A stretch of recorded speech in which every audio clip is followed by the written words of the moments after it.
Cruz. Thank you, Mr. Chairman. Judge Benjamin. Good morning. Good morning.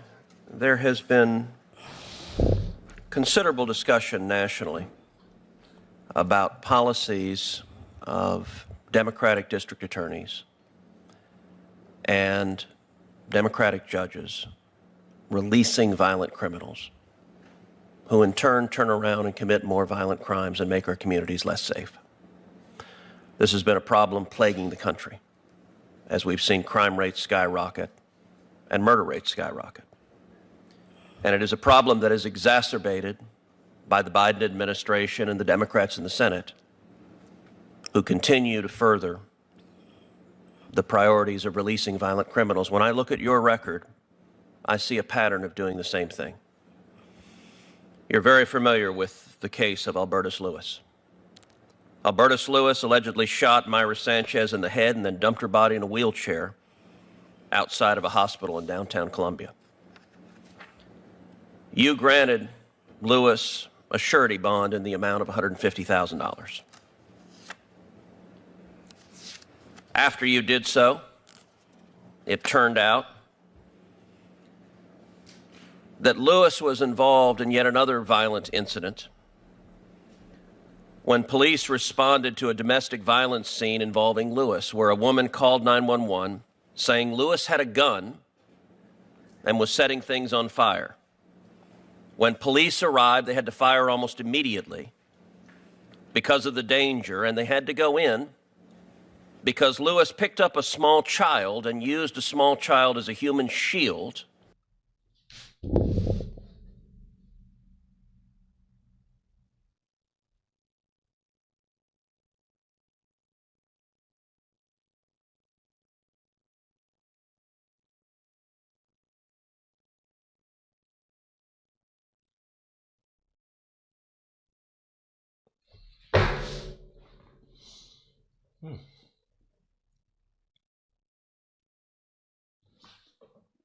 Back up.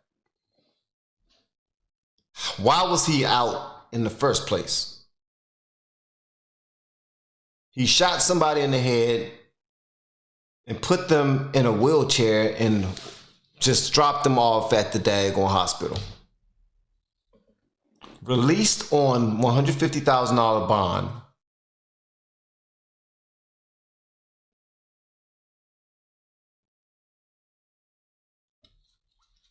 Let's continue. I'll talk later. In the process, causing injury to 2 sheriff's deputies. Do you think it was a mistake to release a violent criminal on bond when he went out and committed yet another violent crime? Thank you, Senator. As I previously stated, Mr. Lewis, when he initially appeared before me, I denied his bond. It was not until after the state violated the court's order to try his case. There was issues with discovery missing in the case.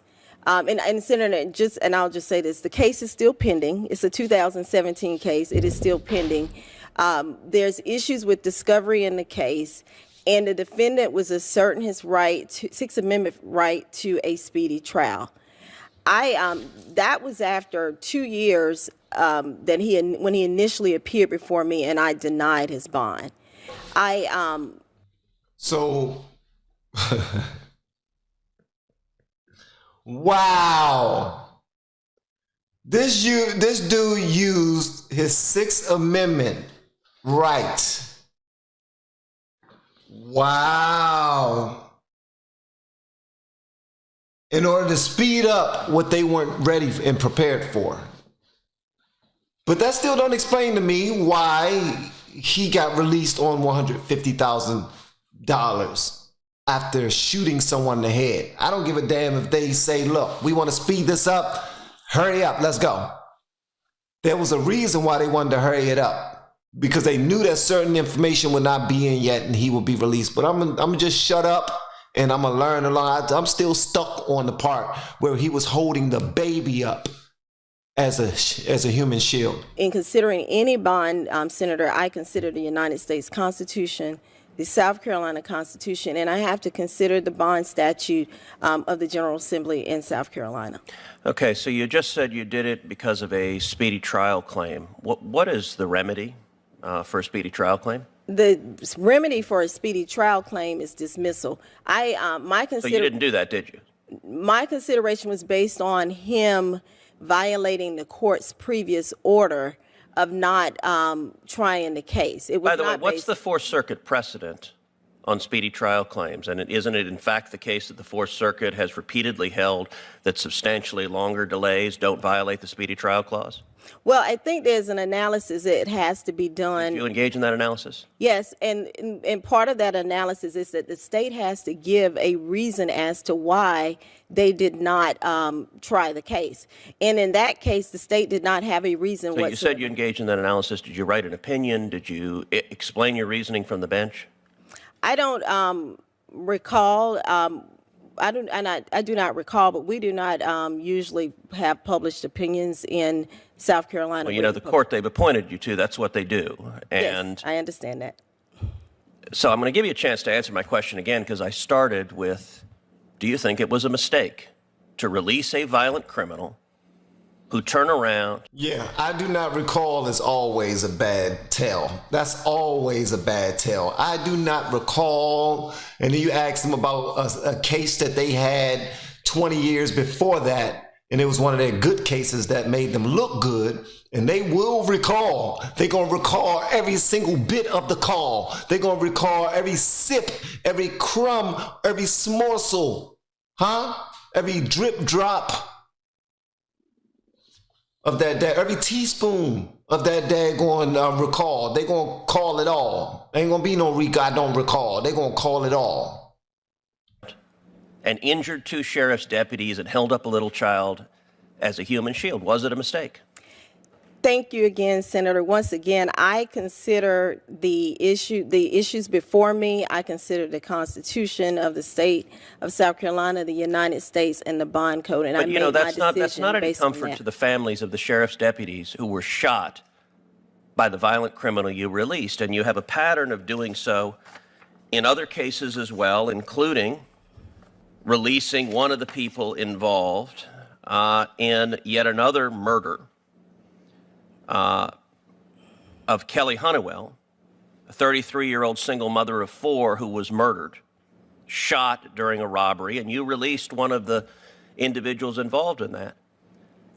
And listen, what I find amazing is the Biden administration claims they bear no responsibility for releasing violent criminals who turn around and murder people. But then President Biden keeps nominating judicial nominees who have a history of releasing violent criminals who turn around and murder people. And every Senate Democrat's going to vote to confirm you, and they're going to go home and tell their constituents, oh, we don't support releasing violent criminals who turn around and murder people, and yet we keep following this pattern over and over again. There's a reason people are very concerned about the safety of their families. Thank you very much, Mr. Chairman. Thanks for being. How can people can skirt away by the I don't recall thing? Like, isn't your job to recall? If you are the judge, you have to recall. You have to be able to give some substantive information to back up whatever happened in that trial or on that case. You got to. Well, clearly you don't have to. I mean, we would prefer that you do, but